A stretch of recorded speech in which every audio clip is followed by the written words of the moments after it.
Merci. Vous savez, le danger, c'est que quand on vous apprécie trop, vous gâtez. Parfois, on a tendance à perdre l'humilité. Et restons humbles. La vie est très courte et très simple. C'est mon mot d'entrée.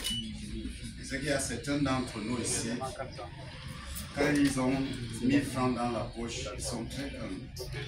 Mais quand les 1000 francs se transformeront en 50 millions, l'humilité va foutre le camp. C'est pour cela que nous devons intégrer dans nos processus l'éducation financière.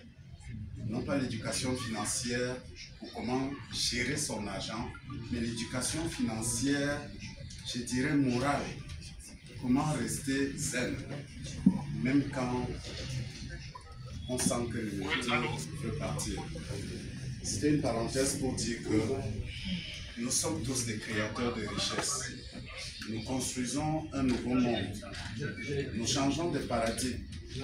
Nos parents, nos grands-parents, certains même de nos frères et connaissances ne comprennent pas ou ne comprennent pas encore ce que nous essayons d'établir comme fondement en Afrique. Très souvent, on bâtit dans les pleurs et dans les larmes. Et lorsque nous sommes en train de bâtir, les gens ne voient pas. Les gens ne voient pas le processus de souffrance.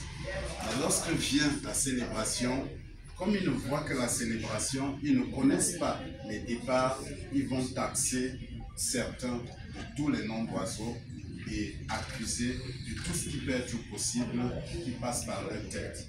Parce que nous savons généralement qu'en Afrique, quand on n'arrive pas à expliquer quelque chose, le mot sorcellerie, entre guillemets, avec tous ses dérivés, sous toutes les formes, est bien placé pour expliquer cela. Je crois qu'on vit ça, non? Donc pour dire que nous sommes en train de créer quelque chose qui sera très visible dans quelques années. Et mes confrères et moi sommes ici, sommes encore très honorés de vous accueillir parmi nous.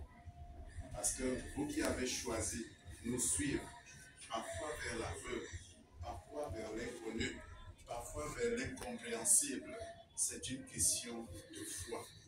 Mais maintenant, c'est par la foi qu'on bâtit de grandes choses. C'est par la foi qu'on change de grandes choses. Parce que la foi est une ferme assurance des choses qu'on espère. Ceux qui lisent la Bible vont comprendre. Et elle est une démonstration des choses qu'on ne voit pas. Ça veut dire quoi? Ça veut dire que tu espères quelque chose qui n'existe pas. Et tu matérialises cette chose visible vers le visible. Je ne vais pas faire ici un coup fixé, je vais planter le décor pour que vous sachiez pourquoi vous êtes là. Visualisez votre vie vers le futur, attirez cette vie vers vous et rendez-la possible. Parce que tout est possible à celui qui croit. Merci d'être venu. J'espère que ce sera une très grande aventure et qu'un jour nouveau, nous serons comme ça dans un jet privé en train d'aller célébrer dans un autre pays. Amen. Amen.